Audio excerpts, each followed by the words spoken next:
Is my microphone on? Hang on a second. I think that's okay. That's okay. That's good. I like that. That's good. Okay. Well, hello there, frogs and toads and newts of all ages, and welcome to another Trippy Food live stream, another Trippy Food Grab Bag live stream. Now, I think over the past couple of live streams we did, we called them, what did we call them? We called them, damn, I can't remember what we called them. But the format was really looser. Like I ate some things, I drank some things. We talked a lot, right? So we're going for this live stream. We're going to go back to the old format, which is the grab bag live stream. So we've got our 8 snacks, adult beverage, soft drink, and goût mélange afterwards. So like I said, I want to change it up, but I also want to do things that you guys like. And I asked you previously, do you want to continue with the trivia questions? And you said, you gave a resounding 80% of you said yes. So we are bringing the trivia questions back today. It's going to be like, like our regular grab bag live streams. So, there it goes. So, I know what it was. It was wine and dine. That's what we were calling the other ones, wine and dine, but wine, W-H-I-N-E. So you'd listen to me whine while I dined on things, right? And I want to do more of those because I enjoy doing those. There's one I want to do coming up where I'm going to actually try to cook something. So it means, moving this whole shebang into the kitchen and, stuff like that. But I think it'll be fun. It'll be different. I want to do things a little bit differently. I also want to try to do some remote stuff. So I'm going to try to set some things up where we can actually do some things remotely in some interesting places. So, so there you go. So we are still in Colombia. Let's see. I was trying to figure out what the thing was. It's the back of my chair. Let's see. We got Miguel Rangel. We have Ice Hand. We have Jared Tierno dining with Val. Well, I already have another name for it, but maybe I cook something on live stream. We'll call that dining with Val. That's not taken, I don't think. We'll look that one up and see that one's not taken. How is everybody? How was your week? We are into the first week of February. It is February 1st. February, the great month of February, the short but great month of February. And, a lot of exciting things happen in February. You have your President's Day, and you have your Valentine's Day, and you have your Julie's birthday, and you have your Val's birthday in February. So, a lot of other people I know whose birthday is in February. But, if I say, Bill or Frank or something, you're not going to know who I'm talking about. Although Bill and Frank both have birthdays in February. And Lisa and Matt and, oh my God, not Matt Zion, my friend Matt McKay, his birthday is in February 12th. My friend Tina's birthday is February 13th. So yeah, a lot of February birthdays, which means if you go back 9 months, what was going on 9 months before that? We were all born different years or whatever. So welcome, folks. Well, what do we have? We have 5 people in the room, and we've identified 4 of them. Miguel, Icehand, Jared. So, we'll wait, as we usually do, maybe till about quarter after until we get some more people in the room. We're good. But again, we have some fun beverages and snacks for you today. Some interesting things.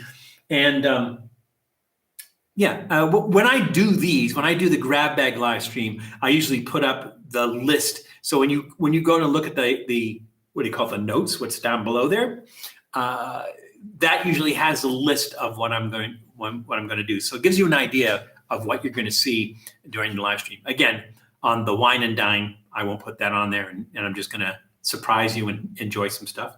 I have a couple of friends, their birthday is in February. Yeah. So let's see how good my math skills are. If I go back 6 months, I think is June, July, August, September, November, December, January, February. That's 7 months. So it would be May would be, May would be 8 months, and April would be 9 months. What happened in April? What happened in April to prompt people to start having babies? I don't know. Maybe it's just me. Maybe I just personally know a lot of people who were born in February, but it doesn't necessarily mean that everybody was born in February, or a lot of people were born in February. It just means a lot of people I know were born in February. What about you guys? When is your birthdays? Miguel, Isan, Jared, when do your birthdays? Just, thought I'd ask. Want to get to know you better.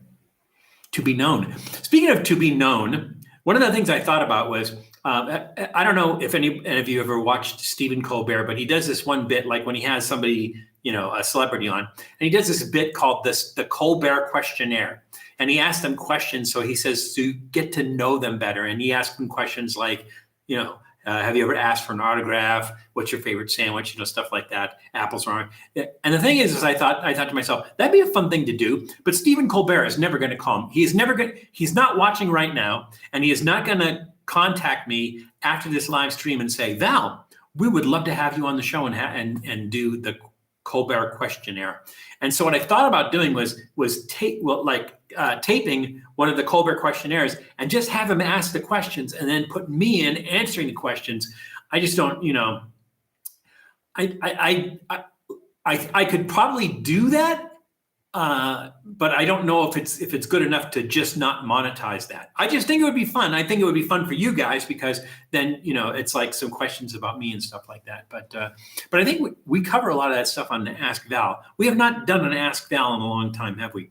We should do an Ask Val. Let's see if I can do something where we do like Ask Val and Julie. I think we should do that. I have 2 strikeouts at my local liquor store. They didn't have a Shandy's and only 1 Braggot that was made with blueberries. Oh, that's odd. Oh, you're a June baby. So, Isan, remind me again where you are from. What like major metropolitan area is close to you?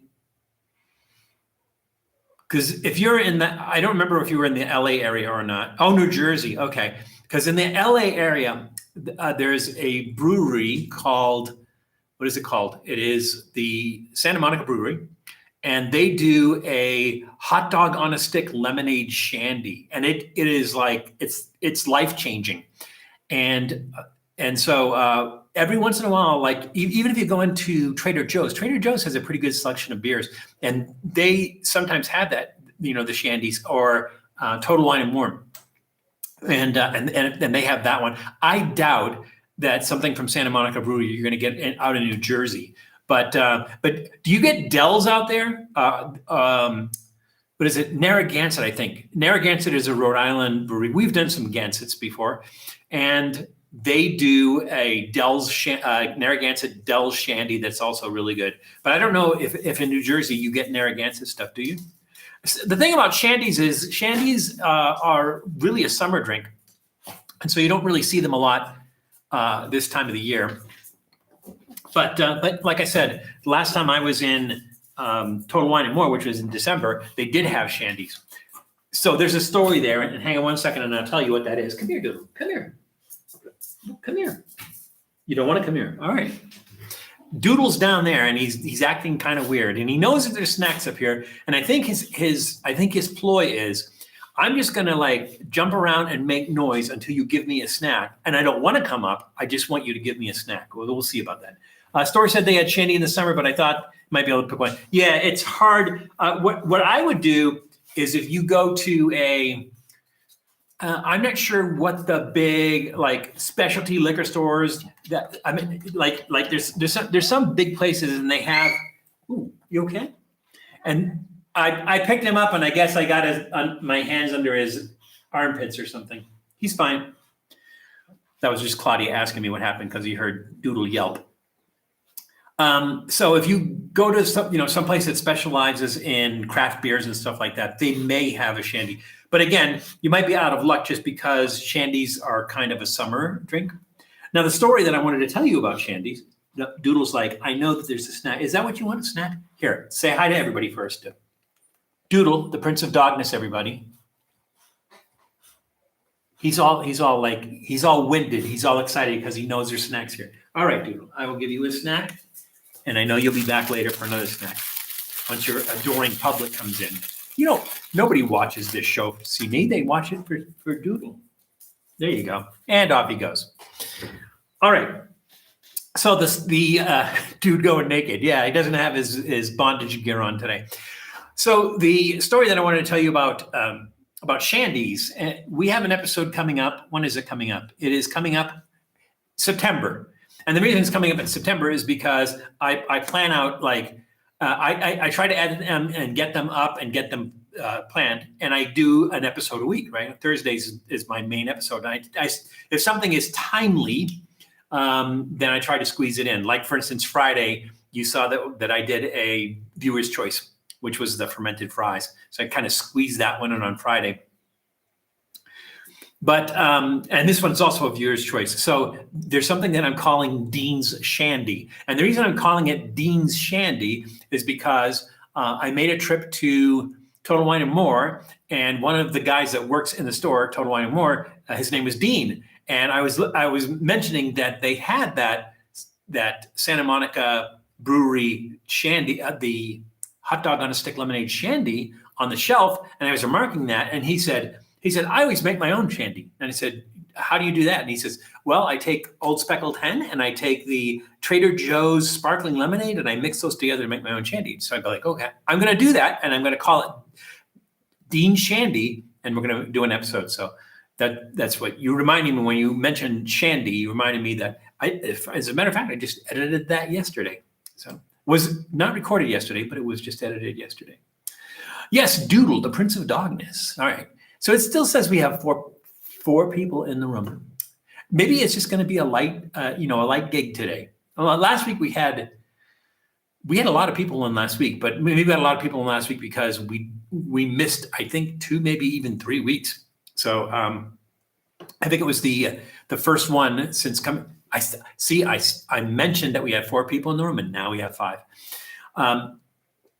So I think it was because it was the first one we had done in like 3 weeks, and so people were just like, "Hey, I miss doing these." So, and I miss doing them when I don't do them, and I miss you guys. So I really this is time that I enjoy to get back in touch with you guys and see how you're doing and eat some fun stuff, eat and drink some fun stuff while I'm with you. So there we go.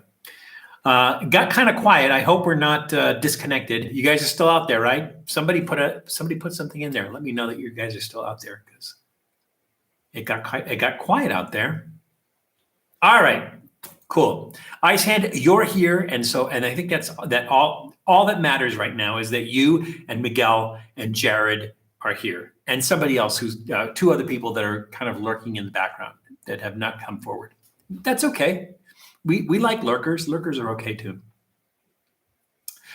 I was looking through the analytics for the channel, and it was funny because it was a really, really low percentage of even people who watch the live stream, a very, very low percentage of people that are subscribers. So I don't know if that means that, somebody, they really don't want to subscribe. They're just kind of tooling around. They're just, going, flipping around to see what they can find. They find our live stream, they watch it, and they're okay with that. And or there's maybe somebody out there who watches on a regular basis, just hasn't subscribed. But I just thought it was really odd that because I was under the impression that most of the people who joined for the live stream are subscribers, but I could be wrong.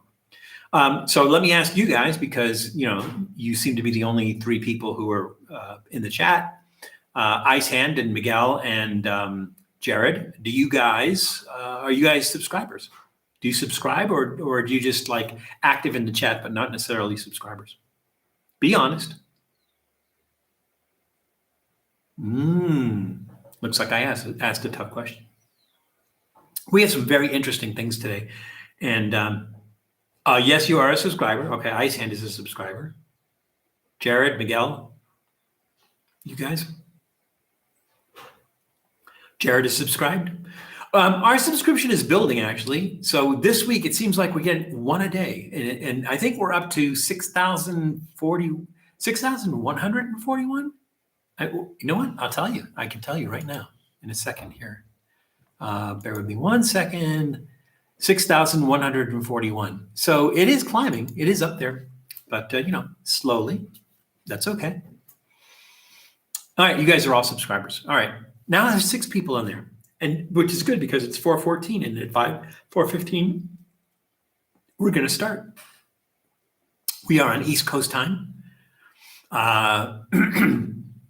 Colombia, because it is mostly on the equator, gets the same amount of daylight all year round. So there's no reason for them to change the clocks back. So they, half the year they are in the what in the United States is Central Time, and the other half of the year they are in Eastern Time. And it's not that they're changing the clocks; it's that the U.S. is changing the clocks and everything. But here, 6 a.m. 6 p.m. sun up to sundown every single day, 70 degrees every single day. How that varies though, because sometimes we get blazing sun, and sometimes we have clouds and rain. Today was one of those days we had clouds and rain. We actually got caught in the rain when we went down to the village. But so got all warm and dry. All right, we're at 4:16. We might as well get started. So we will start with our adult beverage, and here is our adult beverage here. I got to get a taller table, and then that way I can kind of put that on there, and you guys can see what we're doing. Or like if I'm cutting something up or mixing something or whatever, you guys can watch that. So I'm working on it right now. The table is here. It's at this level. I don't know if I can get that to where you can see it. So, that's my table right now. I need a taller table, but working on that. Very strange. I'm watching on my TV and it's glitching more than my phone does. How are you casting to the TV, or is your TV on the internet and you're getting it on the TV? I don't know. I mean, I hope it's not me. Just to make sure that I have a good signal and everything, I use a VPN, and I'm VPN'd into the closest place in the US that I can VPN into, and I do that hopefully to maintain the signal and stuff. But I don't know what it looks like elsewhere. What about the other guys, Miguel and Ice Hand? Is it glitching at all? Are you seeing a glitch? I'm not seeing a glitch here, but this is me, So I'm not seeing. Are you guys seeing a glitch? No. Okay. All right. So we are going to do for our adult beverage. And this is from Vienna. This is Hisca Amber Ale. This is a 5% ABV, which is, standard. That's average, 5%. Most of them are, even though it says el exceso de alcohol es perjudicial para la salud. So it's like the Department of Health says there's excess alcohol in here, and it's 5%. I think we did one it was either last week, week before, it was like 2% or 2.5%, and they still put excess alcohol. I think if there's any alcohol in it at all, they call it excess alcohol. I don't understand it. 5% is average for a beer, and it's not really excessive, but they're still calling it excessive. So again, this is from Cerveceria Hisca, which was founded in 2017 in Vienna, Colombia. I don't know by who. And this is Hisca's Amber Ale. So we're trying their Amber. I think we did another Hisca before. We did a dark one, and might even done a couple of Hiscas. So we're doing another Hisca today. And this is Amber Ale. So as long as we're using the word amber, let's ask a question about amber. From what is amber made? Not amber beer, not amber ale, amber, the substance amber. From what is amber made? There's a trivia question. Let's get this open. Working for me. All right, Iceland. That's good to know. So, Jared, might be something with a TV, something with a connection, maybe? I don't know.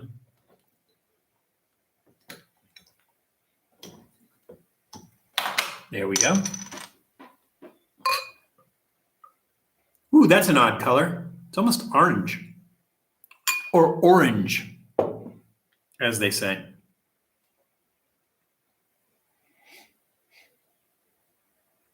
Nice smell, subtle.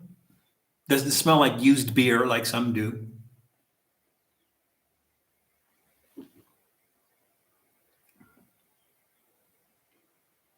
That's really nice. It's 5%, but it doesn't have the alcohol punch that a lot of other beers at 5% do. It has kind of a nutty and a fruity taste at the same time. I'm not sure why it has a fruity taste. I mean, I don't think there's a lot of hops in here. Let's see. They do list ingredients here in Spanish, so we're going to have to do our best to translation. Agua pura del Ramo, which is purified water. Oh, they're very, very specific as to where the water comes from. It comes from Iwake. Cebada malteada, which is malt. Lupulo and levadura. And I'm not sure what those are. They might be hops. And that might be what the little fruitiness is coming from hops. I don't know. I'll have to translate at some point in time. That's pretty tasty. There's a little bit of a sour component to it. I think I would serve, like, I don't think I would serve this with something sturdy like beef or even pork. I think like chicken, maybe fish. And it's not really like a lager, like where you would just sit at a bar and eat some peanuts and drink the lager and everything. It has character, it has flavor and everything. I would definitely like serve this with, like chicken or fish or something like that. But it's really good. And it's going to get a thumbs up.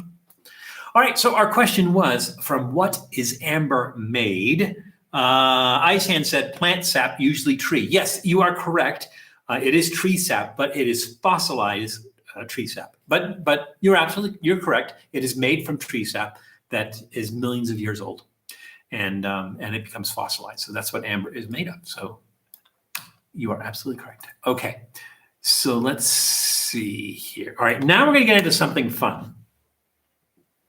Now, I don't know if you guys recognize this, but this is a pomegranate, and it is a green pomegranate.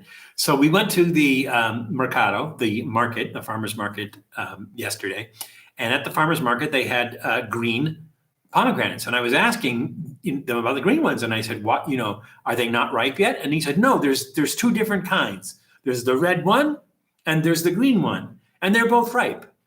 And I'm thinking to myself, that's a little bit odd. So I did some research on it, and there's a variety called Green C that stays green, and it doesn't change colors. Some of the other ones change colors a little bit. They turn yellow or they turn reddish or anything. But everything else that I read says that a green pomegranate is not ripe. And so I don't know if the guy was pulling my leg and just wanted to sell me a green pomegranate, but he says you can eat it, and so I'm going to do that, and I just don't know what the flavor is going to be. So the green C has a green or light yellow color even when mature. I don't know. This usually when a pomegranate is mature, you can kind of shake it and you can hear the seeds, the seeds inside it. And the skin is kind of like paper. You can tap on it. It's kind of like paper. This one is not. So I don't know. I just don't know about this, but we're going to see. Now, there is a method for cutting open a pomegranate that's really cool. We're going to try that with this one. So you basically, cut it off like about here. You cut the top off, and then you can see the little chambers, right? And if you take the knife and you cut alongside those chambers all the way around, then the whole thing folds out and you have all the seeds there, and you just scoop that out with a spoon, and it's golden. So Julie's here! Yay, Julie! Julie, we were just talking about you. We weren't, but that's okay. You missed my pour, though. You could have rated my pour. So we're just getting into our snacks, and we're going to start with our green pomegranate, which again, the guy at the mercado, the guy at the market, told me some are green, some are red. They're both edible. They're sweet, and he may have been feeding me a line, but we're going to find out. So we're going to open this up now. Let's take the word pomegranate. The word pomegranate is a Latin word. What does it mean in English? What does the word pomegranate mean in English? And Tom is here, old guy in Colorado. Hey, wait, before we continue, yesterday was Tom's birthday, but it's not too late. So let's all sing happy birthday. And I will know if you're not singing. And let's all sing happy birthday to Tom. Happy birthday to you. Happy birthday to you. Happy birthday, dear Tom. Happy birthday to you. Cadillac for you. All right, there we go. Happy birthday, Tom. Happy day after your birthday. All right, So here we go. We're going to open this up again. I'm going to cut the top, and where the little chamber walls are, I'm going to cut alongside those. Wish me luck. I don't know what's going to happen here. I honestly don't know what's going to happen. I think the guy was putting me on and told me this is edible, but we're going to find out. Okay, there's like that purple juice in there, so that's a good sign. The seeds are white and not red. So there we go. There's a view of the inside. Let's see. Let's cut this down the chambers.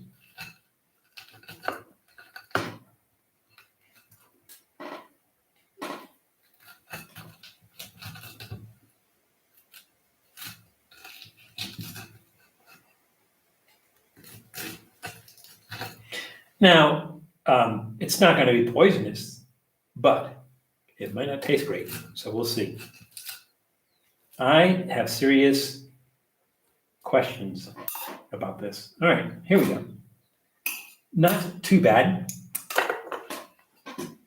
There we go. Green pomegranate. The camera listed? You mean when the camera did? That's odd. All right, here we go.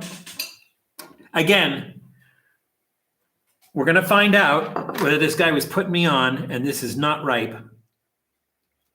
These seem pretty solid. Yeah, these seem pretty solid. Here we go. Let's get some of those. See, I mean, because quite frankly, the seeds is the part you eat. Now we'll get some more on there. Let's go for broke here.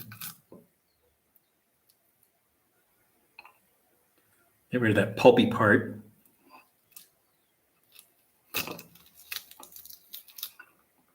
In the words of Harrison Ford, I got a bad feeling about this.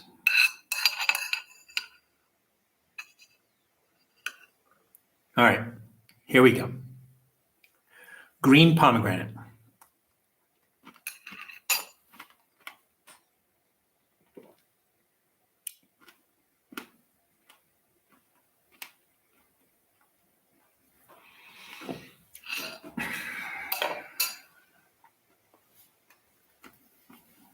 It's not sour. It's bitter. It's bitter.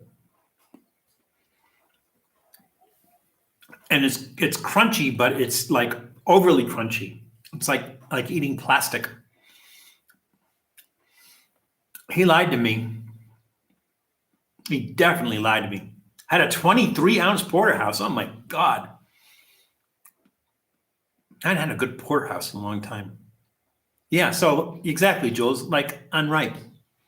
Oh, there's green ones you get. Well, you know, he said it in Spanish, obviously.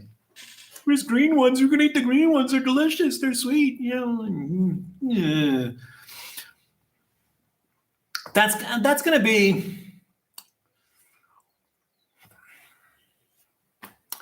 That's going to be a thumbs down trending upward. It's not horrible. It's not terrible, but it is bitter and it is crunchier than pomegranate, but it's not a horrible taste and everything. I'm like, I think if you want to do like a bitter pomegranate, something that's bitter pomegranate flavor, that might be actually good to do. But you know, I'm not going to eat that whole thing. It's just, yeah, thumbs down, trending upward on that one. I'm having lunch with you, but I'm at Carl's Jr. here in Whittier, California. What are you having in the Blood MG? What are you having at Carl's Jr.? Oh, Josh Hoyas. Josh, how the hell are you? Have not talked to you in the longest time. How are you? It's good to see your name at least. So yeah, now I know who you are. All right. Well, awesome, Josh. It's good to hear from you again, and I hope you enjoy our live stream. But what are you getting at Carl's Jr.? Do they have anything new? Like my go-to at Carl's Jr. is the Diablo, which never looks like the picture and everything, but it's a good sandwich, or a good burger. So I like the Diablo. What are you getting? Jules, you know Josh, right? Jules? Are you still there, Jules? All right. So much for the green pomegranate. There we go. Okay, cool. We're getting the family back together. Josh would be he's not really a nephew, like second cousin, third cousin, I think. Third cousin because his dad, Vic, is my second cousin, I think. I don't know how that works, but he's family. Whatever else, he's family. So welcome, Josh. Having a famous star with cheese and waffle fries. The Diablo looked good, but I went with classic famous star. Yeah, you can't go wrong with the famous star. I did the famous star when they came out with the, it wasn't the Impossible Burger. What's the other one? The other burger? The other fake meat burger. It wasn't Impossible. It was the, can't remember what the other one was. But they did that one as a famous star. And I think we did a review of that. I think we have an episode of that.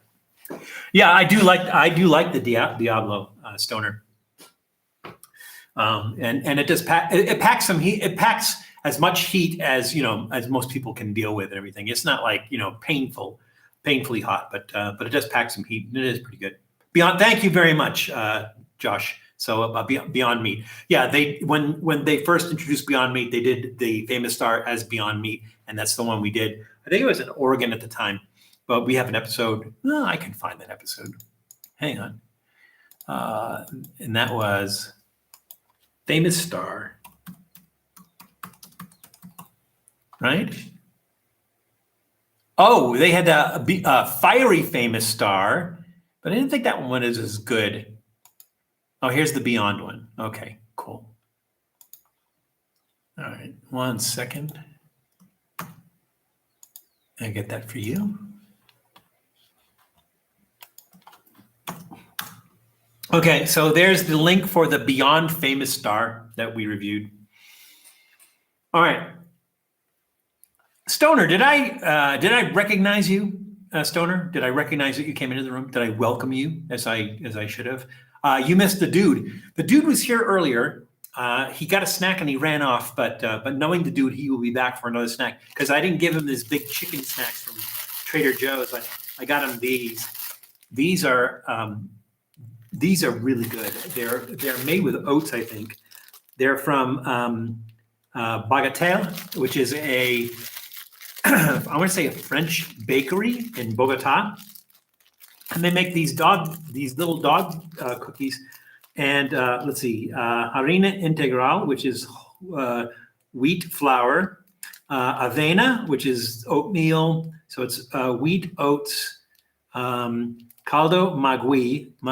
Caldo is broth, so it's like a bone broth. Vanilla, margarine, leche deslactosada, which is lactose-free milk, and agua. So all good stuff. Doodle loves them, and I guess the important thing. My coworker gave me TJ's hot honey popcorn. So good. I saw that. I haven't tried that yet. So hey, Jules, maybe you can review that. That would be cool. TJ's very rarely doesn't hit the mark. Yeah, sometimes. I didn't like their ghost pepper chips. The ghost pepper chips, they tasted more like potato chips. The ghost pepper flavor. It wasn't like I don't even want to talk about the other ones that they don't make anymore, but it wasn't like those. So yeah, I wasn't really a big fan of their ghost pepper chips. Yeah. All right, so let's go back to our trivia question. Our trivia question, since we were eating pomegranate, what does the Latin word pomegranate mean in English? So let's see what the guesses were. That seemed like a long time ago. Let's see. It was not plant sap. That was the last question. Oh, Ice Hand says it means hand grenade. Sort of. Hang on a second. Okay, so actually what it means in pom in Latin is apple, and then the granite part is seeded. So it's called seeded apple. Now, I know what you're talking about, and the reason you say that is because the Spanish word for, I don't know if it's a Spanish word for the pomegranate, but it's stuff in the pomegranate family is granadilla, and granada is grenade. Granada is grenade, and it's the same family of fruit.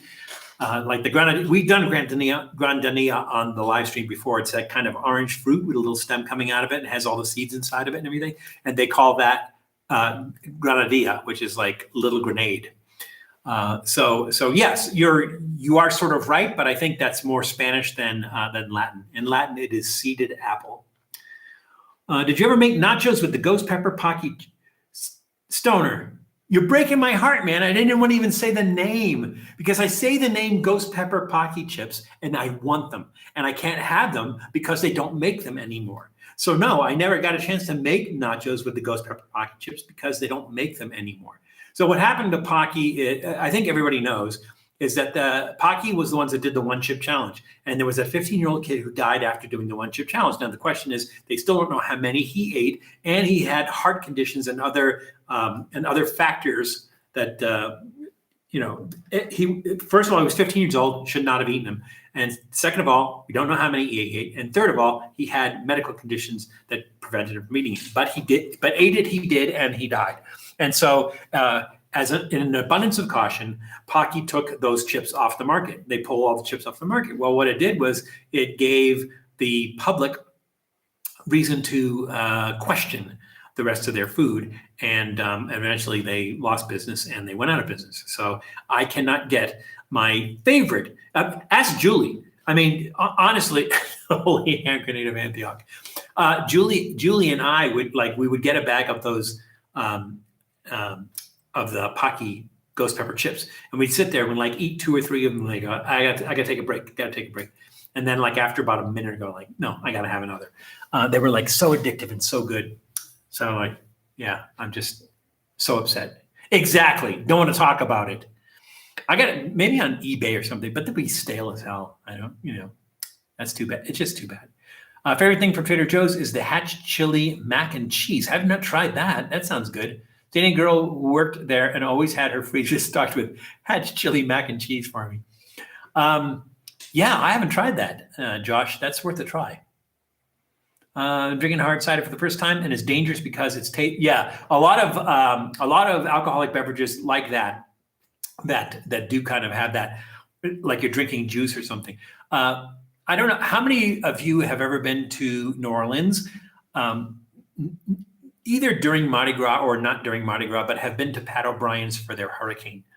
So I went during Mardi Gras one year. I would love to go back to New Orleans. I will never go back during Mardi Gras. But I did go into get a hurricane, and it was delicious. It was a delicious drink, so delicious in fact that I had 2. I don't remember much of anything that happened after that. So yeah, those kinds of drinks where you're drinking it, you're like, that's really tasty, that's really good, really, really dangerous. Those chips were amazing with some chorizo queso. Stop, please. Hurricane equals hangover. Yeah. So the thing is I remember that we were staying at a friend's place in Slidell, which is just outside of New Orleans. We were all staying there. And for some reason, when we got back to the place where we were staying, somebody gave me this drink called XS. X, the letter X, the letter S, XS. And basically it had all the stuff in it that's supposed to prevent hangovers or something. And so, and I found about this afterwards, that they said they gave it to me that night because I don't remember. And then when I woke up in the morning, I did not have a hangover. But I was living in Austin at the time. We rented a van. I think there was 8 or 9 of us. And we drove back the next day. And then while we were driving back, then the road started to do weird things. And that's when I started feeling it. But honestly, woke up, didn't have a hangover when I woke up and everything. And it was probably because it had stuff like peppermint oil and aspirin and all kinds of other stuff in it. So yeah, that happened. So sugary. Yeah, but so good. Did you review a pizza? When? Did I review a pizza when? I've reviewed multiple pizzas, but what are you asking something very specific, Stoner? In the meantime, all right, we got that trivia question out of the way. Oh, that one. Okay. See, Julie got it. I didn't even get it. That's yes, Shalata Val. Chelada Val reviews a pizza in where was it? Hidden Pizza, I think it was is the place called, and it's what casino is that in? I can't remember what casino it's in. So for anybody who's interested in seeing that Tipsy Val review of Hidden Pizza or Secret Pizza, I think Hidden Pizza, Secret Pizza, something like that. It is on Reckless Eating. So if you go to Reckless Eating, you might be able to find it out there. Tipsy Val reviewing a pizza from Hidden Pizza or Secret Pizza. Can't remember the name of it. Yeah, it's worth a view. It's worth a view. All right, now we're gonna do something fun. Not that that wasn't fun, because always doing something different is fun. But I'm gonna have a few choice words for our friend at the market on Saturday. I think Val is due for a Vegas trip. Maybe next time I come back to the LA area, might be worth a side trip to Vegas. Yeah, there's a lot of stuff. When I went with Matt, we did a lot of stuff for Reckless Eating, but there's a lot of stuff that I wanted to do that we didn't get to. We didn't get a chance to get to. So yeah, I'd do another Vegas trip. All right, so now we are going back to Astral Taller, I think, de Pan Artesanal. So we've done their stuff for the past 3 episodes. And why? Because it's so good. Because I can't walk past that place without it pulling me in with the scent of freshly baked bread. So today we're going to do their bocadillo.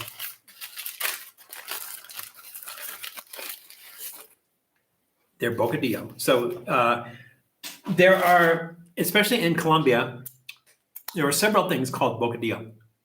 Bocadillo translates, Spanish translation to bocadillo is sandwich. And typically, like if you talk to somebody about a bocadillo, you're in Colombia and I'm having a bocadillo. What it is typically is guava paste. So it's guava mixed with panela, which is like a raw sugar.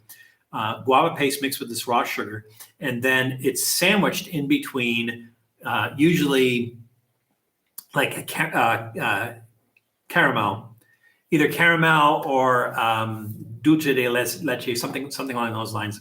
Arequipe, which is the Mexican one, and it's very, very sweet, and it's something that you have that fruity, crystallized kind of fruitiness inside, and then you have the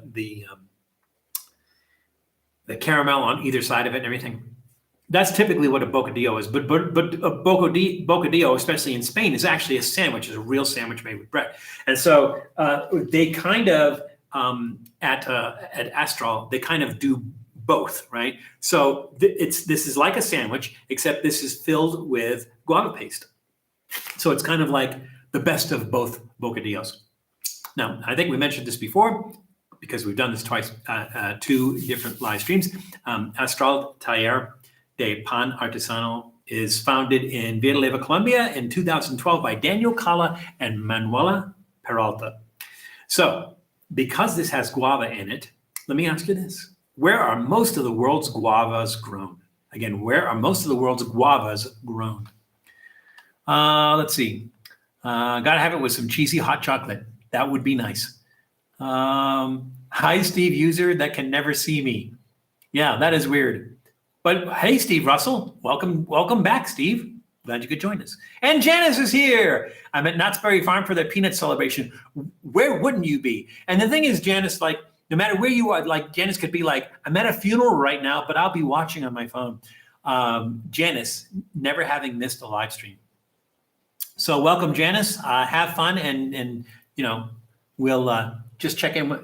Oh, it started raining again. Just check in with us when you get a chance. All right, so we're going to try this. I'm going to cut this open just so we can see what the cross section looks like.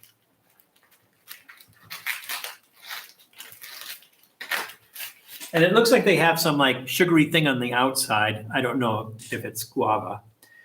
So look, you get this roll, and you just get this little kind of bar of guava going through there. So let's get a bite, and let's make sure we get some guava in there. And I believe that the bread is sourdough.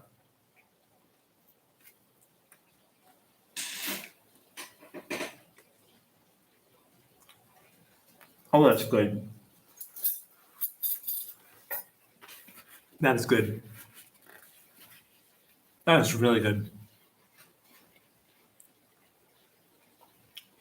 I think that would go really well with hot chocolate, even like a nice cup of tea or a cup of coffee or something.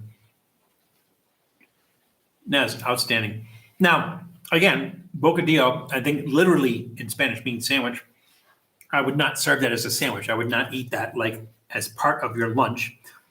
Might have it afterwards with a cup of coffee. But that's a big thumbs up. That's delicious. All their stuff is delicious. I've not had anything in there I didn't like yet. So yeah, big thumbs up. Our question was, because this has guava paste in it, our question was about guavas. And the question is, where are most of the world's guavas grown? So let's see. Stoner says Guavalandia. Julie says India. Miguel Rangel says, no, Ice Hand says Krakatoa, east of Guava. I see what you did there. Who can't see me? Well, whoever can't see you can't say they can't see you because they see you. Julie, you are correct. India. Most of the world's guavas are grown, in fact, in India. So there we go. All right. I'm going to have another bite because that's so good. That was really good. The only part I have a hard time with artisanal breads is that they usually put flour on top of them or underneath them. I think they do that because they don't want it to stick to the pan, right? So they put flour on it so it doesn't stick. But you can see the flour on it. The problem is sometimes you can't tell when it's going moldy because it looks like the flour. Unless it's green mold. But you got that white mold too. All right. Really good. Delicious. I can see which rules out you actually being John Cena. You can't see John Cena? There was a show on TV. I want to say it was soap. And there was a character on the soap that thought he could be invisible. And he would go, I'm completely invisible. You can't see me. But it was really funny because obviously you could see him. I mean, who said I can't see them? Well, I think it's usually Tom that says he can't see you, or you can't see Tom. I can't remember which one it is. All right, now we're going to get into our snacky snacks. All right, let's see, what is the first one here?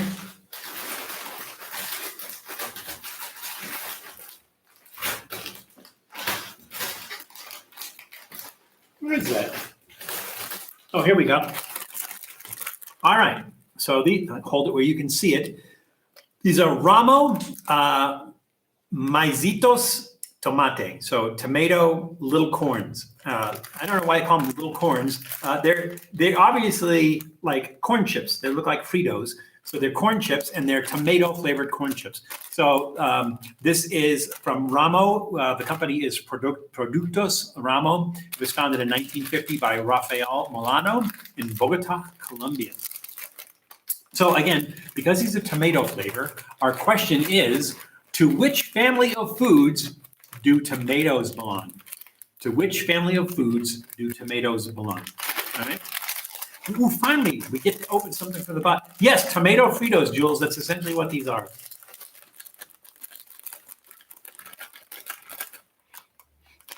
Ooh, that's a nice smell. You know, like when sometimes you open a bag of Fritos, it smells like someone's foot. These do not. That is a real strong tomato smell. That is bizarre. Well, look, they're covered in red powder. There's like tomato all over those.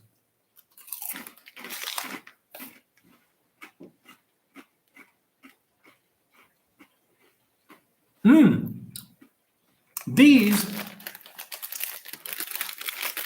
now again, these are manufactured in Colombia, right? What's the first thing you guys notice about this bag? Anybody? What's the first thing that you notice about this bag that makes it unusual in Colombia? Anybody? What do you notice about this bag makes it unusual in Colombia? Not the writing, because it is in Spanish. Not that there's a picture of a tomato and corn chips on it, because that's what's in the bag. But what about this bag seems unusual to you from what you've learned from watching us eat Colombian foods on the show? Yes, Jules, no warning. So our Our soft drink, which we're going to do shortly, you can see that there's a warning on the soft drink. And this contains artificial sweeteners. That's what that sign that is. I think, let's see, do we have other ones that have that warning on it? We must be eating healthy today because none of them have that warning. I feel good about that. None of them have that warning. Oh, I'm sorry. These do. This one is exceso en sodium, excess sodium. So it doesn't have any warnings on it. I feel pretty good about that. Now, I can tell you that it doesn't have a lot of sodium in it because they're not really salty. These aren't even as salty as Fritos. Nice crunch, nice corn flavor, and nice, like a savory tomato flavor. These are outstanding.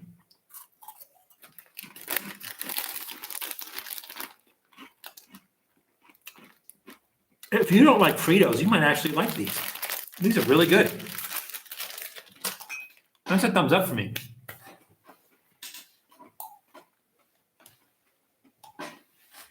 Now our question was, to which family of foods does tomato belong to, or tomato? Miguel said fruits. Julie and Tom and Ice Hand said a nightshade family. Yeah, you're all correct. So it is actually a fruit. It's actually considered a berry, believe it or not. A tomato is a berry. It is a fruit. And it is in the nightshade family. So a nightshade family also includes potatoes and peppers. And I want to say eggplant is also on that list, but I don't know if it's on the list. But potatoes and peppers, definitely in the nightshade family. So yeah, absolutely correct. Those are really tasty. I'm quite pleased and surprised. All right. Let's see. 1, 2, 3. That's going to be. Oh, that's down later. All right. I forgot one of our snacks in the kitchen. You know what? Bear with me. I'll be 1 minute. It's just in the other room. I got to go get it because I forgot it.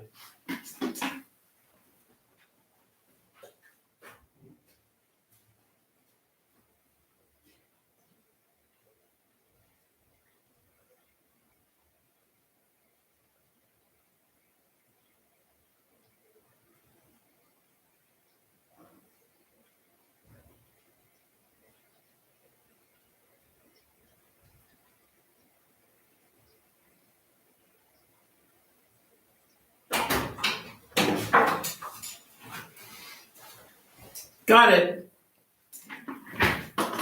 Got it. All right. Now we're all out of focus. That's my fault. I blame myself. All right. Next on our hit parade is which ones? Oh, okay. The company was Margarita. Does anybody recognize that logo? Anyone want to take a guess? This is a Margarita.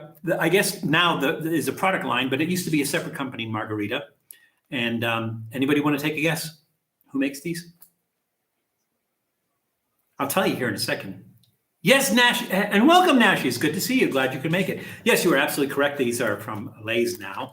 So Margaritas, these are Margaritas chorizo, limon, ondulada, which is wavy chips, potato chips. So their chorizo is chorizo. It's a type of sausage. Chorizo, limon is lime. What we call lime is limon. And you're saying, well, then what's lemon? Lemon is limon amarillo.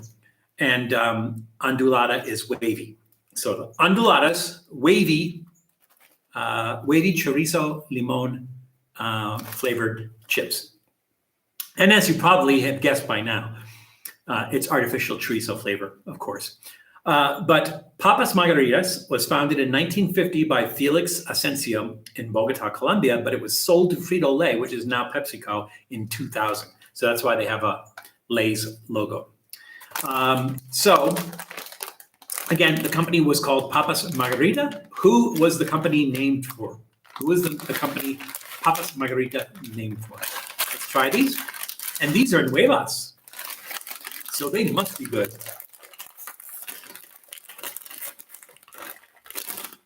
So Nashies, I got a question for you. On, I want to say it was Instagram, maybe Threads. I can't remember which. that you posted that you were doing OnlyFans. Are you serious? Did you really have an OnlyFans, or was that kind of a joke?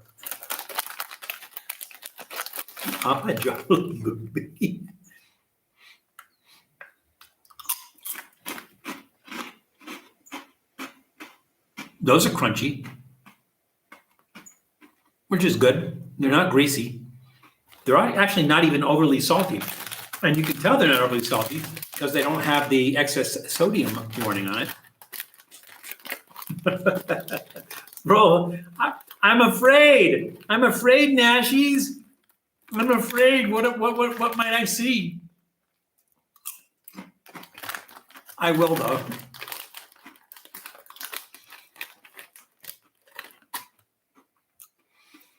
But if you really do have an OnlyFans, you got to pay for it. Nothing is free on OnlyFans. Doodle has an OnlyFans. Not getting chorizo. Right. I like a little bit of smokiness. And I think maybe it's supposed to be chorizo. Let's see. It does say saborizante artificial a chorizo con limon. So artificial flavor of chorizo and with lemon. With lime, I'm sorry. Okay, so here's the thing. They're decent chips. They're crunchy. They're not greasy. There's not an excess amount of salt on it. It's just the right amount of salt on it. They have a really nice flavor. They have that kind of hint of like your mouth feels like somebody just cooked sausages in a pan, but you don't actually get to taste the sausages. They're pretty good. I'm a little bit disappointed because they put the picture of the chorizo on the outside of it, but it really does not have the chorizo flavor. But again, outside of that, really good chips. So I'm going to say thumbs up, but trending downward. Trending downward because, dude, where's my chorizo? All right. I promise it's a good thing. I trust you, Nashies. I trust you. I'm just trying to extenuate the joke. All right. So our question was, because the company was Papas Margaritas, Papas Margarita. Who was Papas Margarita named for? Tom says Papa Joe Luby. I don't know. Did anybody else answer that? I don't see anybody else answer that. It was actually Felix Asensio's wife, Margarita. So the company was named after his wife. They did a lot of naming companies after their wives. Back then in 1950. So yeah, the Papas Margarita was named after Felix Asensio, the founder's wife, whose name was Margarita. They're not too salty or greasy. They're not for me. Bring on the salt and grease. Hey, salt and grease has its place. Who doesn't like greasy French fries, right? I don't like overly salty French fries. Speaking of French fries, did anybody see the episode that we did on Friday? On Friday, the fermented French fries. Anybody see that? It was a really interesting thing, and so the person who suggested it, Megan Zappa, she had suggested that we do these fermented fries. So we did the fermented fries, and I was actually pleasantly surprised because I thought they were going to like taste fermented, like sour or something like that. They're actually pretty good. So I don't know if you guys like French fries. I don't know if you watched that episode, but we made fermented French fries on Friday. We didn't make them we made them on Thursday, and put the episode on Friday. Did you like the episode I sent? They were fun to make. All right, what's next? Oh, we're into our soft drink now. So here is our soft drink, and as you can see, they have a warning, and their warning is that it contains artificial sweeteners. Anybody want to take a guess at what the artificial sweetener that's in here is? Anybody? Jules, you want to take a guess? What is the artificial sweetener in this drink? This is Hatsu watermelon basil soda. So it's let's see, what do they say? Sabor a sandia y albahaca. Sandia is watermelon. Albahaca is basil. So it is watermelon basil soda. And Hatsu was founded in 2010 by Julian Aquendo and Alejandro Pardo in Medellin, Colombia. And I would have got away for it too if it weren't for you. It was Medellin Kids or Medellin, whatever. It was acquired by Postobon in 2016, Postobon being the largest soft drink company in South America. And the name Hatsu means beginning in Japanese. I don't know what it has to do with soda, but it means beginning in Japanese. All right. Yes, Tom, stevia. It has stevia in it. We're going to try it. We're going to hope for the best, but this has stevia in it. So we were talking about basil, because there is basil in here. To which family of plants does basil belong? To which family of plants does basil belong? Well, we'll see, Jared. I will, I have tried some stuff that had stevia in it that didn't have a lot of stevia in it, and it wasn't bad. It really wasn't too bad. It did kind of have that chemical aftertaste, but it wasn't horrible. We'll see if this one matches that. So, oh, that is a nice smell.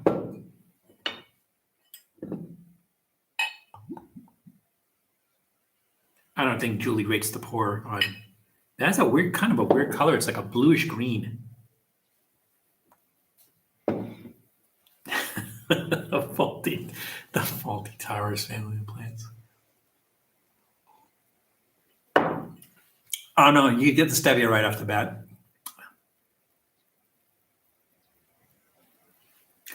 I would rather they do it without even adding a sweetener. I would rather they just do it without a sweetener than to add stevia to that.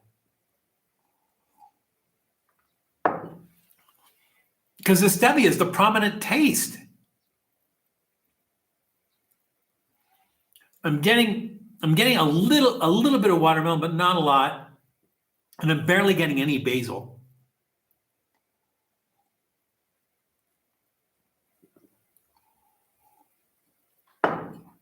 I'm sorry, the stevia ruins that.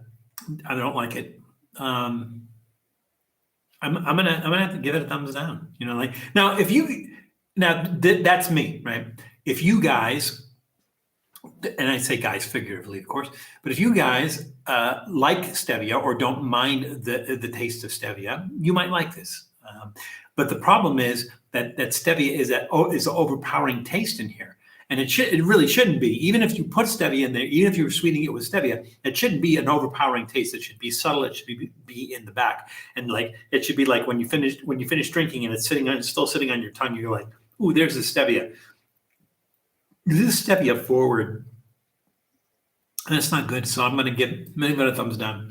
I mean, I have to give it a thumbs down. I don't know if they have this in the United States. I don't know if they have this where you are. Hatsu soda, but if you're somebody who doesn't mind stevia, give it if you can find that, give that a try. Let me know what you think. But for me, okay. So the question was, to which family of plants does basil belong? Not basil, basil. Icehand said the Faulty Towers family of plants is because basil and not basil. So that's technically correct and funny. And Janice Yarnock says the mint family. The mint family. The mint family. Yes, it is part of the mint family. So you're absolutely correct.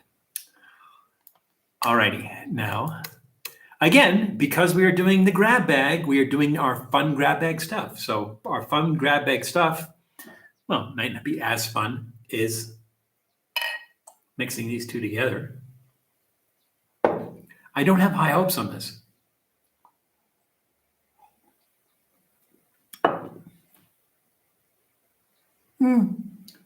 It's not bad.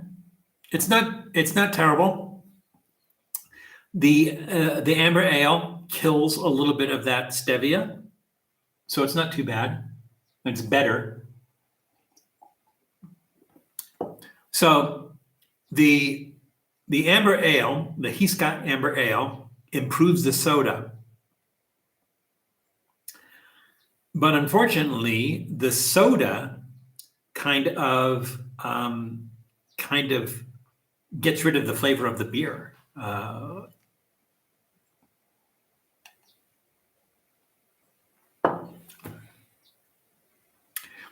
Sometimes when you mix the soft drink with beer together, you get that beer alcohol flavor, and that's not present here.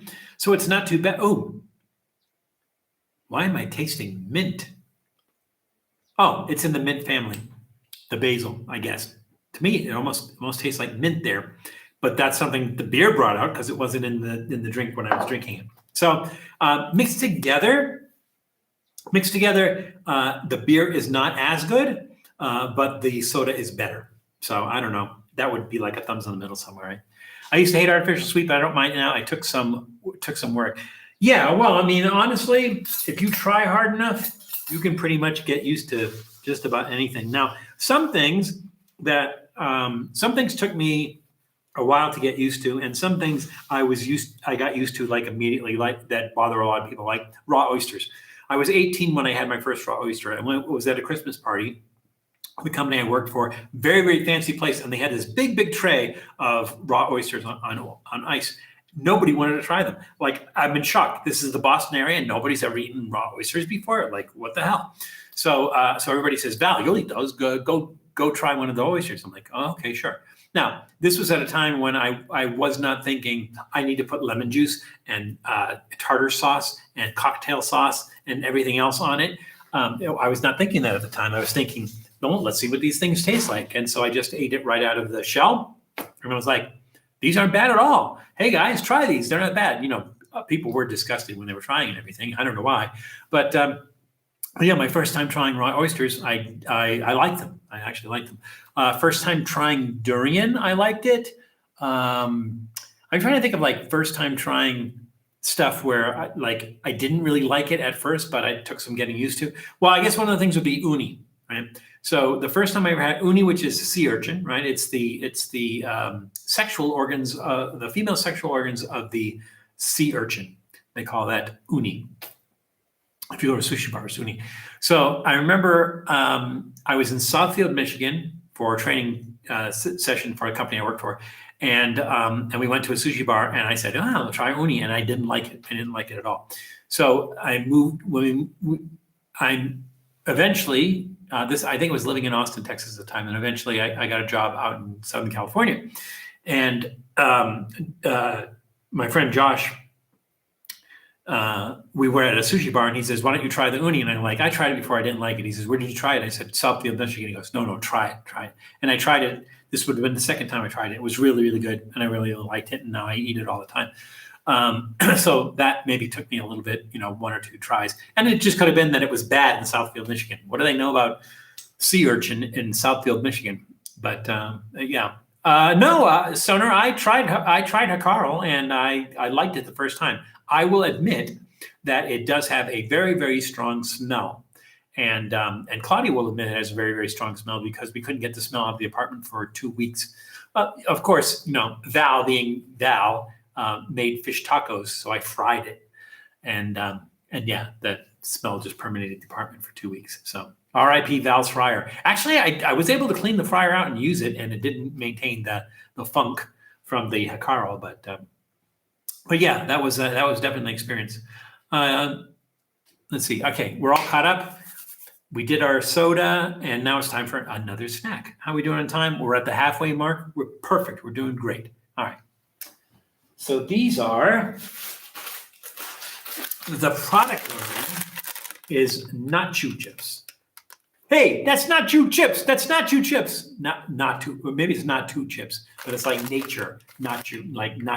I think maybe it's probably Natu. This is a Colombian product. So, and it's Nuevo. So, we're going to try it because it's Nuevo.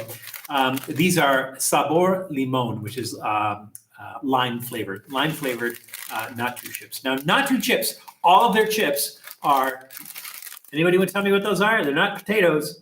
Anybody want to tell me what those are? Come on, you guys know. Tell Uncle Val. NatuChips is a product line of PepsiCo that was launched in Colombia in 2008. I think they might make these in the States, though. I think you might be able to get these in the States. Tostones, yes, they are plantains. So you are correct in tostones. So these are plantain chips. They are lime flavored, what we call lime, what they call limon. So as long as we're on the subject of plantains, what is the difference between a plantain and a banana? Plátano in Spanish, plantain in English. What is the difference between a plátano and a banano? Or what is the difference between a plantain and a banana?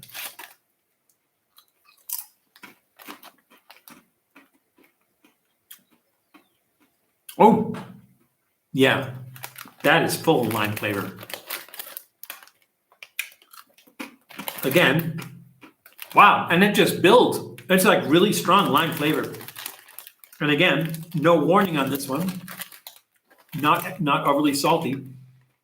I suspect, and I could be wrong here, but I suspect that a lot of the companies in Colombia are saying, we don't want to have to put that warning on our products, so we're going to dial back the whatever it is that the excess saturated fat or excess sodium or excess sugar and everything. We're going to dial that back so we don't have to put the warning label on our products. And it's amazing how easy that works, because if you go to a grocery store and you just see this big row of all kinds of snacks, you see, black octagon, black octagon, black octagon. Ooh, no black octagon on that one.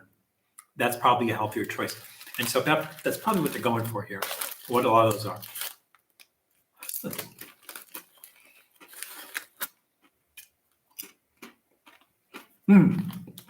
Those are really nice. Sometimes the plantains are cut really thick and they're really crunchy. Like some of the fried plantains, they're really crunchy and they put like honey on them, so they're really sweet. They didn't sweeten these.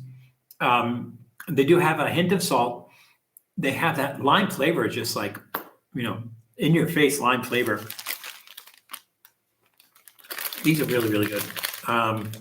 Yeah, really nice snack, very light, not too salty, not greasy. Yeah, great snack, thumbs up. All right, so our question was, what is the difference between a plantain and a banana? There are several differences between a plantain and a banana. Let's see how close we got. Let's see. Steve Russell said seeds. I believe they both have seeds. It's just that with a banana, they're harder to see. But if you cut a banana, not length. Well, no, actually, if you cut it lengthwise, you'll see the line of seeds running down through there. So they both do have seeds. It's just that in plantains, you can see the seeds a lot easier than you can in bananas. Bananas have paid off their student loans. No, that's actually not true. A lot of bananas have not paid off their student loans. So I say that is incorrect. So the differences between plantains and banana. Plantains are larger. So they're usually about whereas the largest banana you're going to find is maybe about that big, and plantains are like somewhere around here. Plantains they're larger. They have thicker skin, and they have a higher starch content and a lower sugar content. So they're not as sweet, and they're typically used. Plantains are mostly used for cooking. So there's a dish they call plátanos maduros, which is you would think would mean hard plantains, but they're not hard plantains. Well, they're hard plantains when they cook them. They're green. They're not ripe when you're cooking them. And when you cook them down, they're soft and they're mushy and they're really good. So, but like if you're having the Cubans do a lot of that. So like if you're in the LA area and you go to like Porto's and you get one of the dishes, it always comes with the plátanos maduros on the side, the kind of mushy sweet ones. All righty. Let's do some housekeeping.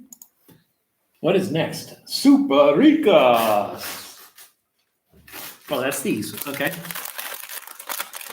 So this doesn't say new. I don't know if it's new, but it's new to us. These are Super Ricas, Super Crokantes, and Crokantes means crunchies. Crunchy, super crunchy. Super must mean super in Spanish and English. So it's Super Ricas, Super Crokantes, papas fritas, which is French fries, unless it's fried potatoes, but there's pictures of chips, but papas fritas is usually French fries. con cáscara, which is with skins. So it's potatoes with skins. Sabor, costillas, barbecue. Now, for those of you who saw last week's live stream, what is costillas? Who can tell me what costillas is? Remember we had the caldo de costilla? Remember that last week? When was it last week? It was the last week or the week before. Yes, Miguel Rangel, they're ribs. So these are barbecue rib flavored, from what I can tell, potato chips. And again, papas fritas, not necessarily chips, usually what they call French fries, but we're going to go with it. Over from the bottom. So these are from Comestibles Ricos, and Comestibles Ricos was founded in Bogota by Carlos Silva in 1961. So as long as we're talking about ribs, what Colombian dish uses beef ribs as the main ingredient? Let's see who's paying attention. What Colombian dish uses beef ribs as the main ingredient? So these are, I like when they leave the skin on. That's nice. I like that. There's like, are those bugs? It's like bugs or something on it. You see that?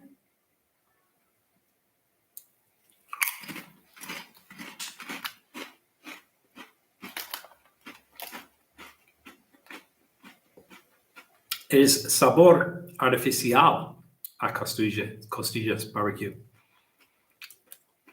Skin on potato chips with artificial barbecue rib flavor. Well, it would help if I read it in English. So artificial flavor. Now, there is, it's a very, very tangy barbecue sauce. The barbecue sauce itself, the barbecue sauce flavor itself is really nice. There's a lot of tomato flavor. There's a kick, there's a spiciness to it that's really, really nice. It kind of sticks afterwards. A little bit of vinegar flavor. Let's see what is in the ingredients here. There's not a lot in here, actually.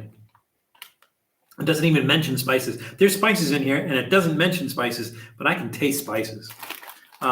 These are actually really good.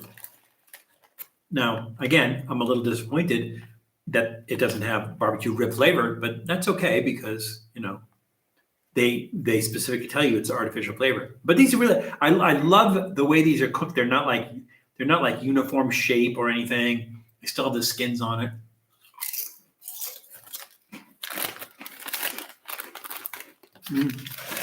And they have the hint of barbecue meat, even though there's no meat in it. No, say thumbs up, turning downward. Thumbs up because they're really good. They're delicious. Thumbs turning downward because, dude, you put ribs on the outside of the package and you told me there's ribs on it. You even put a picture of ribs. Right, of course, but they spelled over it, artificial rib flavor.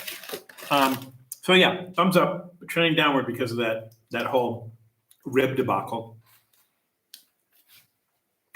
I went to bread and fry a pescuezo relleno and put it in a sub roll. Oh my God, I bet that would be good. I bet that would be good. So you're talking about deep frying it, right? Because you want to bread it. So you want to I guess do you have to batter it or you just put it through an egg wash, I think, and put it in a sub roll? Stoner, is that a suggestion? Because honestly, when I go to the market on Saturdays, they always have pescuezo there. So if that's a suggestion, I'm down to take that suggestion. That sounds amazing. You know, for those who've never had pescuezo, it's pescuezo de gallina relleno. And I don't know if everybody's ever had it, but it is a stuffed chicken neck, and it is essentially a sausage. That's essentially what it is. I'll bet it would be really good in a sub roll. I'm going to make that. I am going to make that. And I think maybe I'll put like a hagao on it. And a hagao is like a salsa made with butter, tomatoes, and onions. Oh my God. I'm going to make that happen. I'm actually going to do that. I'm going to make that happen.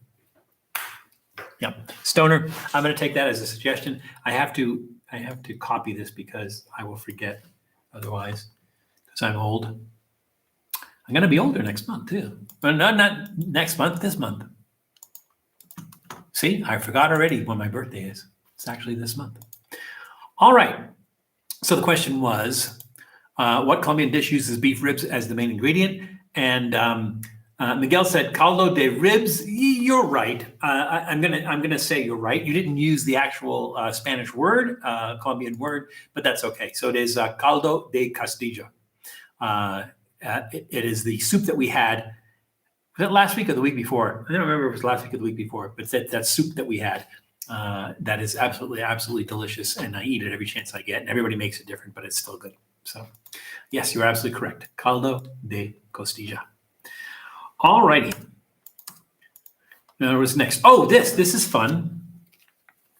So, this is. I saved the package that it comes in.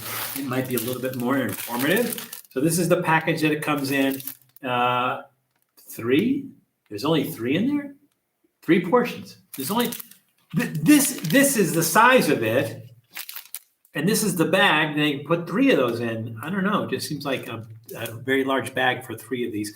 But this is the company is La Dolcezza, Queso, Pera, Lateria, which is Lateria is dairy. They have to put dairy in big letters. If it's cheese, it's dairy. But it's queso pera. Now, pera is Spanish for pear. So, anybody want to take a guess as to why they call this queso pera? Why they call this pear cheese? Anybody? Anybody? Come on, kids.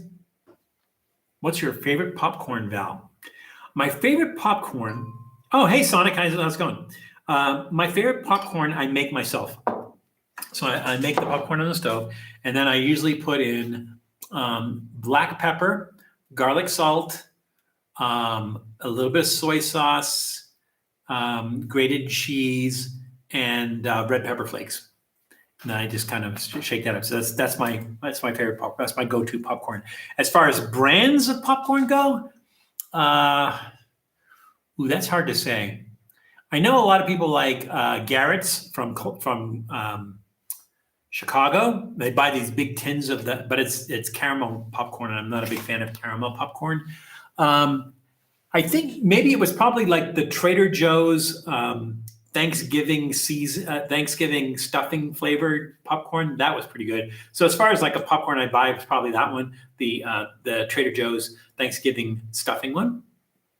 But as far as like my go-to for popcorn is making it on the stove and then adding, and I use chili oil as the oil, black pepper,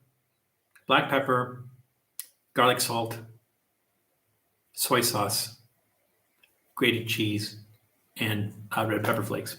So that's my favorite popcorn. When you're eating something with red pepper flakes, you have to be very, very conscious. Like, don't rub your eyes afterwards and stuff. I make a habanero parm seasoning for Oh, that sounds good. For my own dried habaneros. That sounds really good. I bought some seeds, so I'm going to plant. I have habaneros, jalapenos, and poblanos. So I'm going to grow those. They should grow fine down here because we have, growing season all year round. Standard weather, 70-degree, same amount of sun every day and everything. Perfect weather for growing anything in or out of season. So I'm going to get those started, and we'll be doing some fun stuff with those peppers. Hey, Val, can I show you a way to make amazing beef-flavored chips? You're going to show me the video of us making beef-flavored? Did we air that? Did we air the beef-flavored chips? You might have another one, Tom. I'd be interested if you did a different way, but I know that we did it with. I didn't do it with reckless eating. I made them and then I fed them to reckless eating. If that makes any sense whatsoever. Let's see. Let me see if I can find that. What did I call that? Beef chips? Maybe. I did not call them beef chips. I think I called them meat chips. Did I call them meat chips? Yes, I did call them meat chips. And here it is.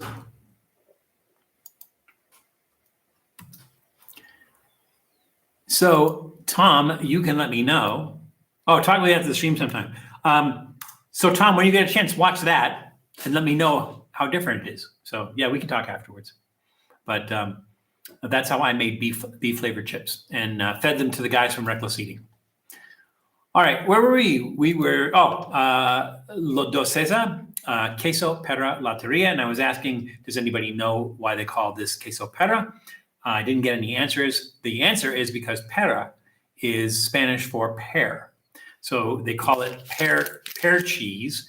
And they don't call it pear cheese because it's made with pear. They call it pear cheese because, that's a little bit washed out there. I know, like with it washed out, it looks like it's giving you the finger, but that's actually, it's supposed to be the shape of a pear. So that's why they call it pear cheese. So the company is La Dolcezza. La Dolcezza, it sounds like an Italian name. It was founded in 2001 in Bogota, Colombia. Queso pera is a semi-soft, low-fat, what they call pasta filata, spun paste cow's milk cheese that's popular in Boyacá. And if you remember correctly, Boyacá is a department. So Colombia is divided up into departments, very much similar to provinces in Canada and states in the United States. In Colombia, they have departments. And Boyacá is one of the departments, and Boyacá is one of the departments where queso pera is very, very popular. So the name of the company, La Dolcezza, Dolcezza. It's an Italian name. What does it translate to in English? What's that name in Spanish? What's what name in Spanish? The name of the cheese, queso pera, Pera, queso pera. Have you had it before, Sonic?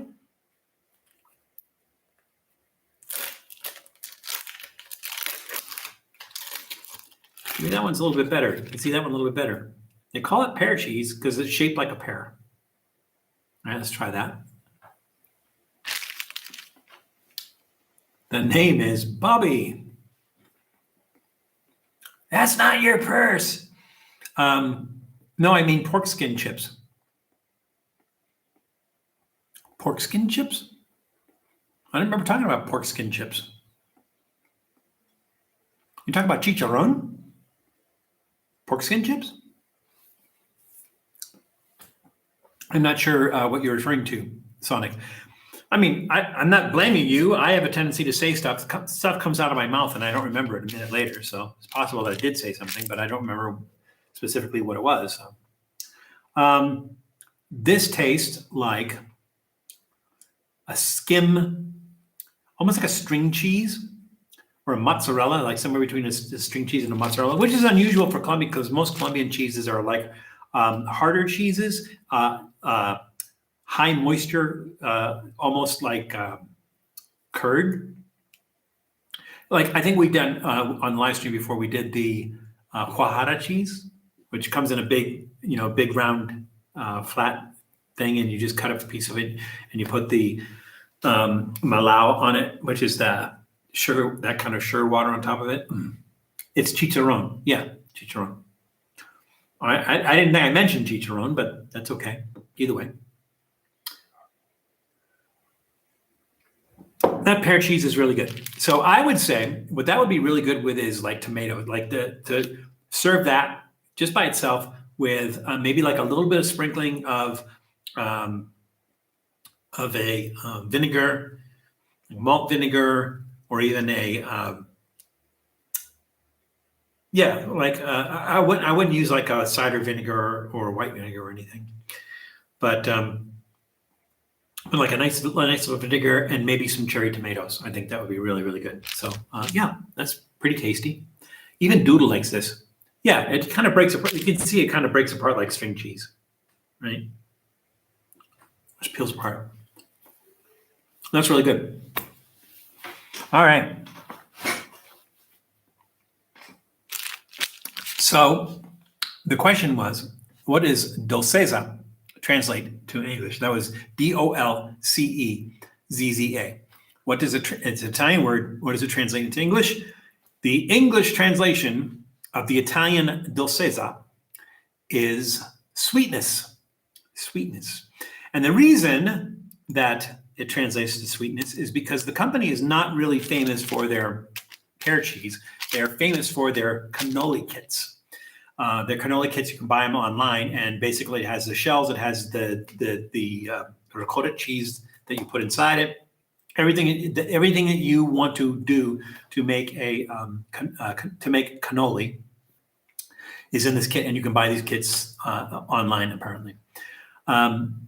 So let's talk about cannoli for a second, right?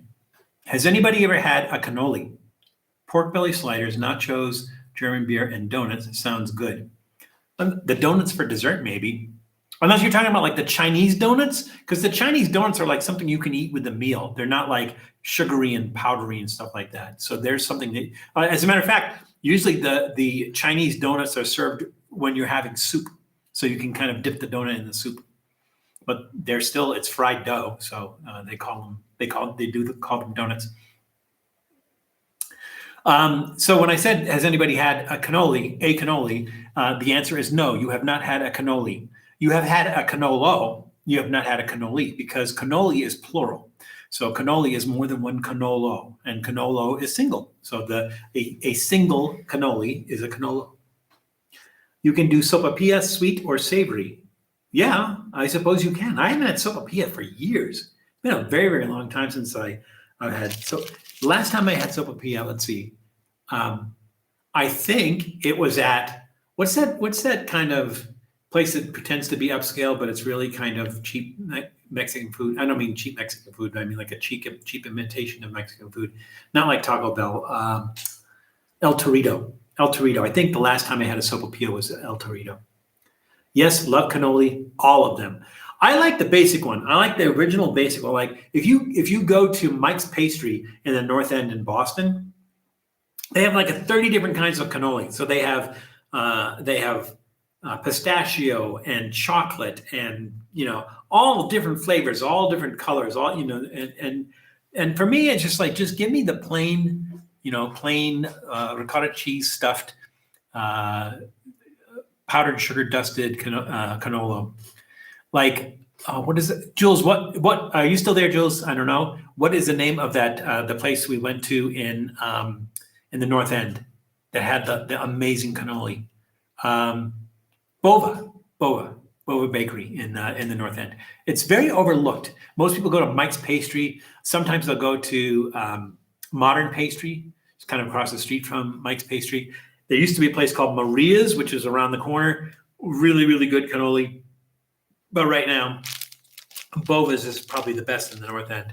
Unless you go to like a mom and pop place where they're just making them on demand and everything, they're probably like really, really good. But as far as the big bakeries and everything, Bova right now is probably the best in the North End. My local bakery has a platter they will make up for you with cannoli chips. Cannoli chips. Oh, sorry, they make the cannoli shell and they break it up into chips, and a cup of cannoli. I do what you call that, cannoli innards to dip them in. Great to bring to parties. That's a cool idea. That is a very cool idea. My guess is they don't make it up like that. My guess is somebody, like when they're stuffing the cannoli, they break, on one of the cannolos, they break the shell. And when they break the shell, they go like, what do we do with this? Throw this away? No, we made it. Let's just crush it, break it into chips, and let's put it on a platter with the filling and make a platter. So that's a great idea, and it's a good way to avoid waste. So I've eaten crepes and chocolate eclairs. Both good. Are crepes and eclairs like cannoli? Sonic, you don't even need the S. Cannoli is already plural. Are crepes and eclairs like cannoli? Not really. An eclair is almost like a donut. So it's usually filled with like vanilla cream, and it has chocolate frosting on the top of it. And it's the shape and size of a hot dog bun. So it's more like a donut, I think, eclair. And crepe is more like a pancake. It's not a pancake, of course. And crepes can be stuffed with just about anything. So crepes by themselves are flat, and then you just fill them with all kinds of different things. You can fill them with like artichokes and meat and whatever you want to fill them with. Some you can have sweet ones and you can have savory ones, and it doesn't matter. Whatever you want to put in the crepe. The crepe itself is just like a very, very thin, flat French pancake, I guess, for lack of a better term. So they're not similar. Well, they're similar in that they're stuffed. Let's put it that way. But other than that, the similarity kind of ends. Eclair is more like a donut. Crepe is more like a pancake. So a very, very thin pancake. Hello, I like the plain ones too. Maybe a little chocolate. Hey, Bob, how's it going? Bob, have you been to Bova's? I know that they opened up a modern pastry in Medford Square, and I think you and I went there to the modern pastry in Medford Square. I don't know if you'd been to the modern pastry in the North End, and I know you've probably been to. Oh, okay. I just heard talking. I wasn't sure.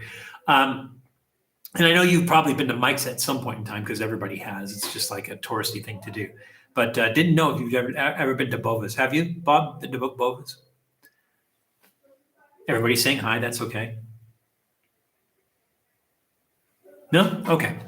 All right. Well, we did answer the question about la Dolcezza, Italian for sweetness. And now, last, but I hope not least, these are already cold. So I've opened the can because I wanted to heat these up.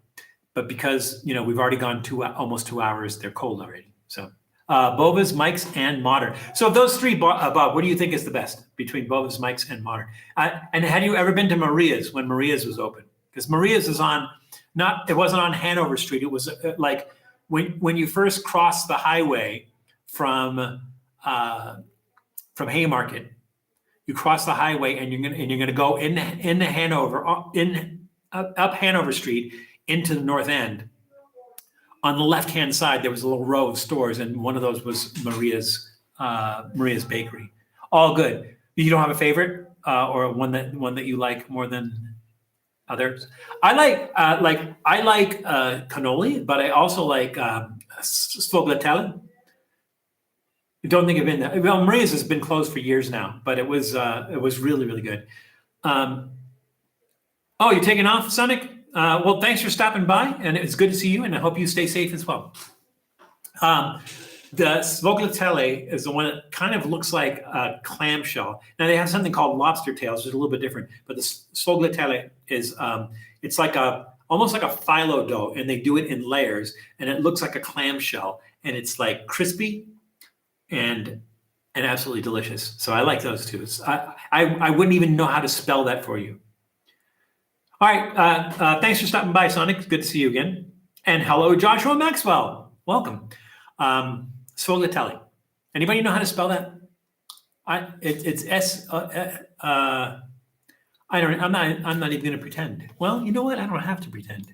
I can let Google correct me.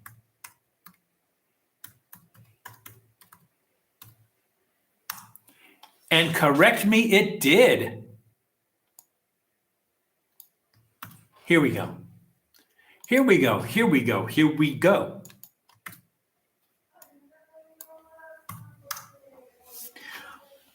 Sfogliatelle. Anybody ever had that? Sfogliatelle? Jules, are you still there? Jules, if you were there, did we get a sfogliatelle at Bova's when we filmed there? We did film. We filmed at Sfogliatelle. I don't know if we filmed at the other places or not. We did a Mike's Pastry.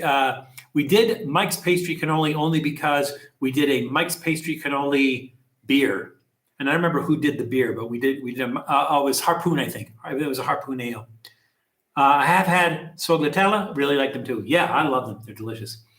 Yeah, we did Mike's Pastry Cannoli ale. I think it was from Harpoon, and it didn't taste much like cannoli at all. All right, last one, last but not least, I hope. And so this is from Zenú. Wait, there we go, Zenú. You notice they do have the warning on it, excess in sodium. And these are salchichas, which is sausages. They're salchichas Vienna sausages. Vienna sausages in salsa barbecue con sabor a ron Viejo de Caldas, which is a long way of saying it is barbecue sauce that is flavored with ron Viejo de Caldas, which is a rum that's made in Colombia. Now, I did see something about it saying something about, excessive alcohol is, okay, it does have an excessive alcohol warning from the Department of Health. when you cook something with alcohol in it, the alcohol like dissipates. So there's no alcohol in here. Vienna PTSD. I heated these up afterwards. This was why the can is open. Did heat them up. The sauce looks interesting, that barbecue sauce. And these are not whole, they're cut up. So they're individual pieces. And again, I did heat them up ahead of time so that because they're always better hot, and they're no longer hot. So I bet home drumstick is amazing. Consider the cheap store ones are good. When you say drumstick, are you talking about like a turkey drumstick, or are you talking about the drumstick ice cream, or? Oh, the texture. I always lose on texture.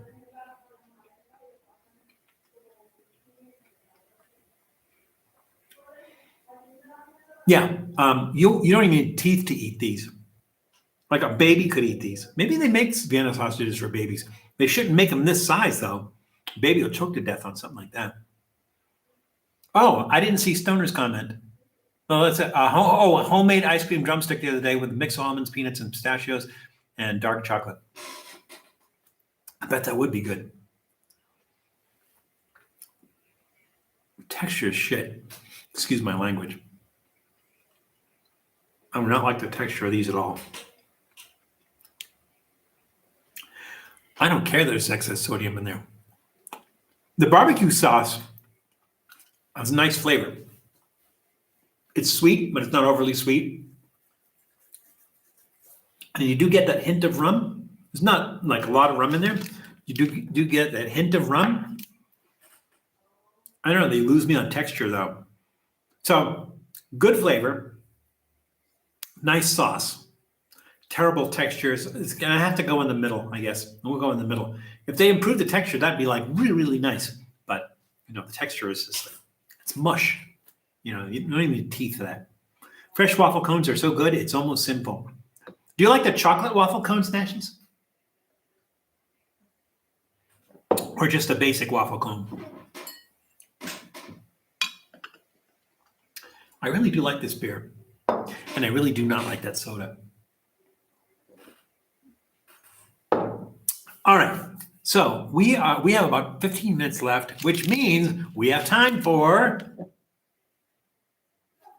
somebody say it. Prefer the basic but chocolate dipped. Oh, okay. The basic cone dipped in chocolate. I see what you're saying. As opposed to the chocolate flavored one. Yes, it's goop time, goop melange. All right. Unfortunately, because of how goop melange works, we have to put everything in it, which means that I'm putting that pomegranate in it. I don't want to, but I have to. That is disappointing. I might have to go back to the guy who sold this to me and throat punch him. I'm not sure yet. Did we lose Julie? Did Julie leave? Jules, are you still there? It's like Jules left when Bob came in. It's like Superman and Clark Kent. But Bob can't possibly be Julie. Because I remember Bob was there when Julie was born. When Julie was born, Bob and I went to the hospital. And we smoked a cigar afterwards, after Julie was born. And we didn't realize at the time that when you smoke a cigar, you're not supposed to breathe in the smoke. We learned after that you're not supposed to breathe in that smoke. I gave permission not to use the unripe palm, Val. Too late. It's already in the bowl. It's in the bowl. Barely solid meat paste, those sausages. That would be an excellent description of that. Well, let's put them in. They go in the goop, or the melange, or the goop melange. They got to go in there.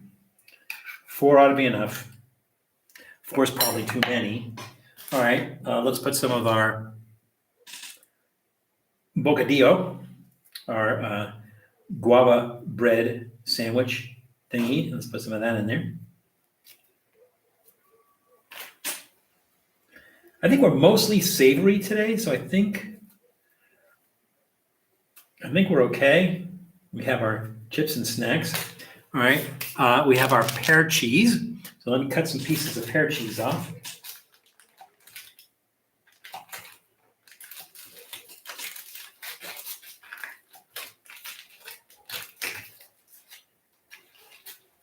That cuts really well.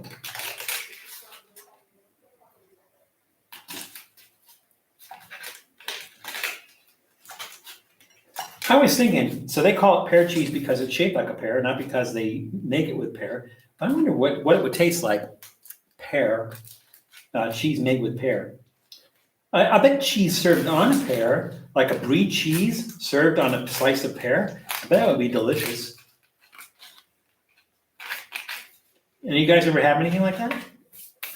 Like brie cheese or some sort of cheese like served on top of a slice of pear? Anybody?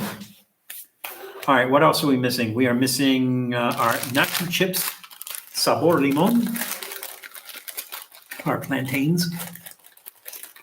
Goat cheese and pear is great.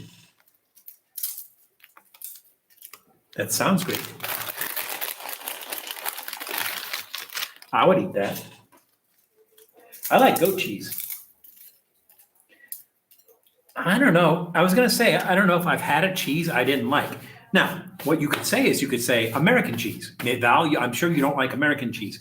Now, if I'm going to make a ham and cheese sandwich, I'm not going to put American cheese in it. Just doesn't work for me. But if I'm making a cheeseburger, I'm putting American cheese on it. But American cheese was made for cheeseburgers. Let's see, what is next? Our costillas, barbecue flavored potato chips with the skins on. Southern salad, a canned pear half with a dollop of mayo, topped with shredded cheese and maraschino cherry. Huh. My only thing about something like that, Nashies, is that the canned pear half, usually when they're canned with a lot of sugar. So that like that syrup is like really thick and sweet. I think if you took that canned pear, maybe rinsed it off, dollop of mayo, shredded cheese, maraschino cherry, I think that would be good. It almost tastes like a fruit salad where the fruit's taking over. That's kind of what that sounds like. All right, what else do we got? We got our Maizitos, our little maize, our little corn. Look at that. Look at the tomato in there.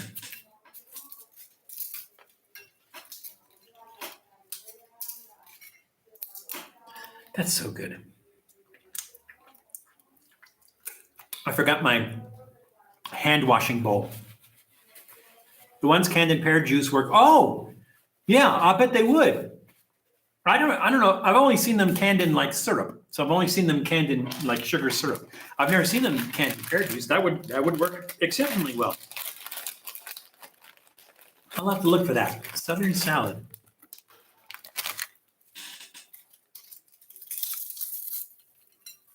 What about like, I don't know if it would work with pear, but like even apple, like in potato salad. You ever put like apple in potato salad?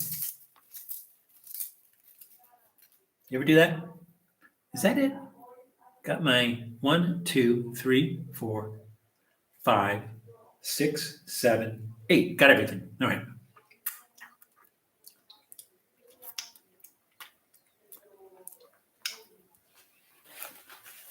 I would imagine if you're making a potato salad and you put apple in it, it's kind of a contradiction. Apple, the French word for apple is pomme de terre. The French word for potato is pomme de terre, which means the apple of the earth. In chicken salad, but not potato. Cooked apple would be okay in potato salad. Yeah, I imagine the reason that apple wouldn't work so well in potato salad is because apple and potato are they're very similar in texture. Maybe not necessarily in taste, although somebody told me, and I don't know if this is true, that you do a blindfold taste and you hold your nose so you're not smelling it, right? That if you take a slice of apple and a slice of potato and you eat the two of them, that you can't tell the difference, that your mouth can't tell the difference taste-wise between a potato and an apple. I'm going to go on a limb here, and I'm going to say that you probably can tell the difference. And the reason I'm going to say you probably can tell the difference is because of the amount of starch in the potato. So you're going to get that starchy sensation on your tongue, which you're not going to get from the apple. And I think you're going to know which one's the potato just from that amount of starch on there.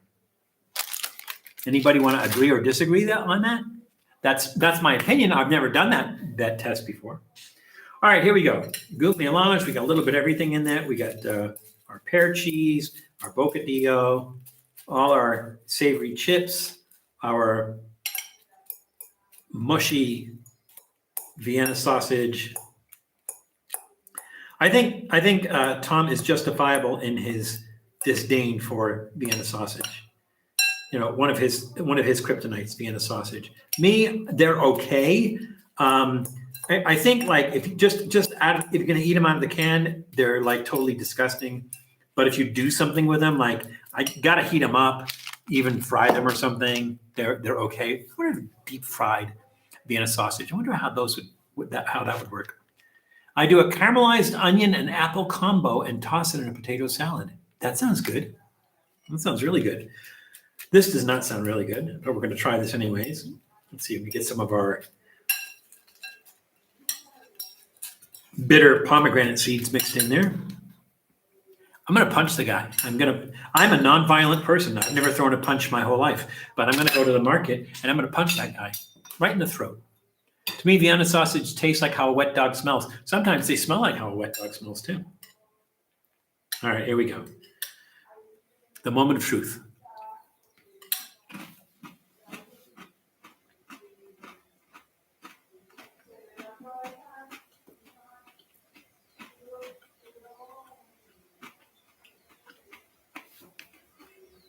The Vienna sausage, the texture is just, it's disgusting, even mixed in with all this other stuff. Let's see, do I get enough of get some more of the seeds?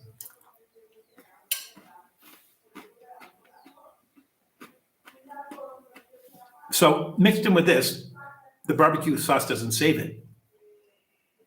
Because you're getting all those other flavors in there, but you're just getting the texture of that Vienna sausage, and it is not a good texture at all. I really do like those. I'm going to call them Fritos, the tomato Fritos.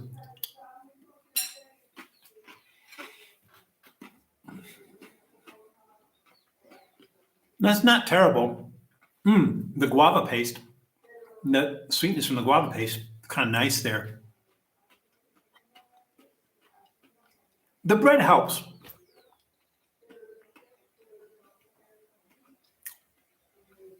I'm going to give that thumbs in the middle, trending downward. The Vienna sausage really does a number on that. So thumbs in the middle, trending downward. Otherwise, I would say it's good, but I don't know. It's like even in the goût mélange. I mean, in the goût mélange, the pomegranate is not that bad. So that even it's a little bit bitter, but it's not that bad in the goût mélange. So maybe it could be that I misinterpreted, and maybe you're supposed to do something with the green pomegranate rather than just to open it up and eat it. I will not try it again. I think I'm satisfied that it's just a pomegranate that's not ripe. It's not horrific, but it's just not an enjoyable experience, and I just won't do it again. Unless I can actually find one that somebody can guarantee for me is actually a variety of pomegranate that stays green and doesn't change to red, but it's still ripe. But other than that, no reason to try that again, I don't think. What protein is most popular in Colombia?